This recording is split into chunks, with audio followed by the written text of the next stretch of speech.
Hey, Jack here with Jackson Boats. We are looking at putting a heater in the rear of our 247. Our 06 had one, and the wife just liked it so much and the kids liked it so much that I decided to put one in on this boat. And we got the Euro tubes. But what we're doing is we get the Heatercraft. It's a 2-vent. And I started already, but what I did was I fitted the box in, made the marks, taped this all up so that I could see where the center was, and drilled two 3.5 inch holes, and that'll give enough clearance for the tubing. And then what we're going to do is put these heater tubes in here somewhere, and they have to be low enough to clear the tray, because we still want to use the tray. But we'll get a video of this, and hopefully it'll help somebody put theirs in. It's a pretty simple system.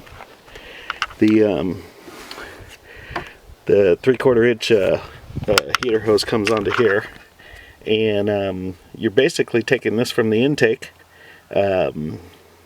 manifold off the top of the engine where the original heater feed is coming. And we're going to take that and just plumb it into here, and then the output's going to feed the front heater.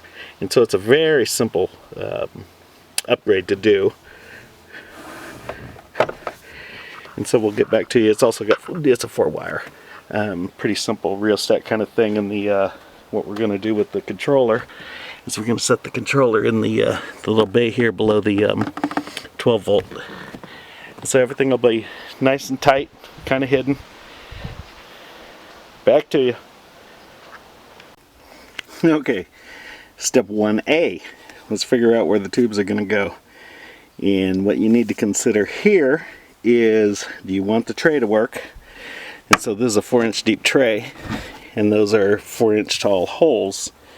So I found the center, and the way I shot that was I took the carpet line. It seems to be the center of the boat, matches with the hole for the table. And cut out some 4-inch templates there just to kind of play with what it looked like. And you got to raise it to about 2.5 inches off. And the reason why is because there's a flange on the bottom of this, the part that is going to stick down, so you don't want to shortchange yourself of some room. We looked in here, and we can see that we're going to go right to the bottom. And so that's how these are going to come in. We also had to take a look and see how this is going to shoot. Now, if you push, let me go backwards a sec. If you push this tube out here, realizing that your two ports are coming here, you're going to have no room to bend that hose. It might even be problematic as we have it, because it's a tight squeeze, but air will be coming out. Back at you. Here we are. Holes have been cut through, and what I'm going to need to do now is basically cut the back of the carpet on both the air coming out and the air coming from the box, and then we could set our tubes in and see how everything fits.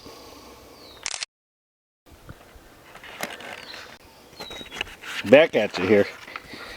So the ports are in, and we kind of threw the plumbing around there so that we could see what was going on and put the tray in.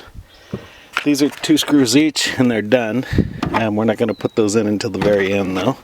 Set the tray in to find out how much of this this conduit is hanging up too high, and it's right here that it's touching too high. But you can see this is a pretty reasonable bend. If you got out any further, it would be a pretty buckled bend. So I'm going to cut these tie straps here and drop those hoses below that fuel fill line hose.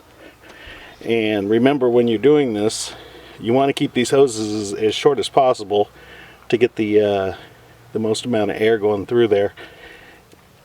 And so all of this extra material that's here, we're going to cut off. But you can see it lays in there pretty good. From this, really what we need to do is take the 4-wire and drill another hole up in here to put the controls, and then we'll have the wires there, the box there, and then go after the hoses, and it's pretty done. It's not that hard to do. You know, I drilled what, 4 holes. Back at you. Hey, Jack with Jackson Boats here, going through the heater line assembly. And so for the rear heater, you can see it up in there, and it's just sitting there. Nothing in the assembly has been tightened. And I put the hose lines on, the 5/8, and basically taking a route and planning how these lines are going to be tied into the rail there.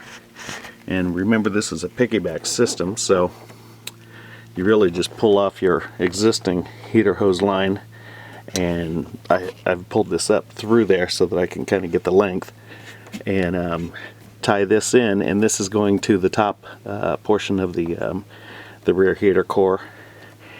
And then underneath, we're just going to cut this and tie it in with the barb-to-barb fitting. It's a 5/8 inch barb-to-barb fitting, so $3 part that you have to get that's not included from Heatercraft, because they're not looking at doing piggybacks. They do have a circulation pump that they use. From what I understand, there's low pressure coming off this and idle mode, and so they offer a circulation pump, and you can actually tie that to like the transom or something like that. And we're going to plan a little extra hose length just in case we decide to do that. But this is how easy it is. Cut it here, replace this, pull this down, cut it down on the bottom here, tie it in, tie these up against the rail, and then you'll be able to put your panel back in here and your table and that kind of stuff, and then everything will be ready to be tightened up from a plumbing perspective. Super easy. Okay, just a quick follow up here. We've cut the lines and tied them in, and we fixed them here and here, just roughly. And then on the inside, we're going to wait because we want to put the panel in to see what kind of creative tie strapping we'll need to do to allow the panel to sit in there without any interference. But coming in here, remember how we took this one off? This one goes to the upper heater feed cord there. And then if you can look down in here, these two right here, so that's the 5/8 hose barb, and that was the original line, so we just cut that on off. And that's about the extra amount of material you get from Heatercraft.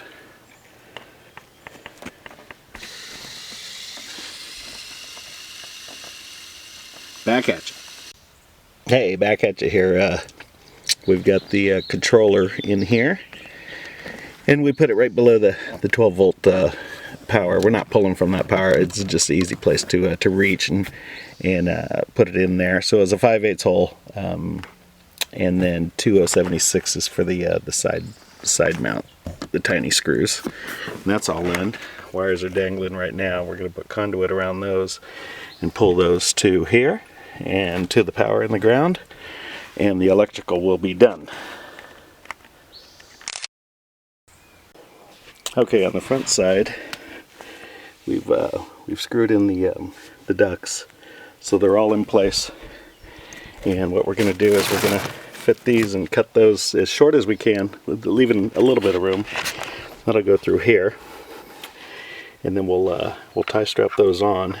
And what we have is we have some of these standoffs, because I'm actually going to have the box stand off of the carpet just a little bit. I don't want to set it in wet carpet for any length of time. I'd rather have some space in between there. So, and all the wires are coming out. And to tie those up, we probably want to have the unit fixed in place so that when we put the tie straps in and hold them in place, that they'll be in their final position. Okay, here we are. Both ports are mounted. Ducting is put through. There's a tie strap that holds it onto the vent, but this whole box is being pushed through those 2 holes.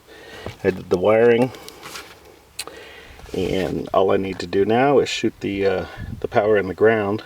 Power's got a 15 amp fuse that it needs to go to, and somewhere on the engine, area, we're going to find a place to ground this. And we're basically done. That is all it took. 4 holes, bunch of screws, clamps, and rear heater. Okay, here we are at the end.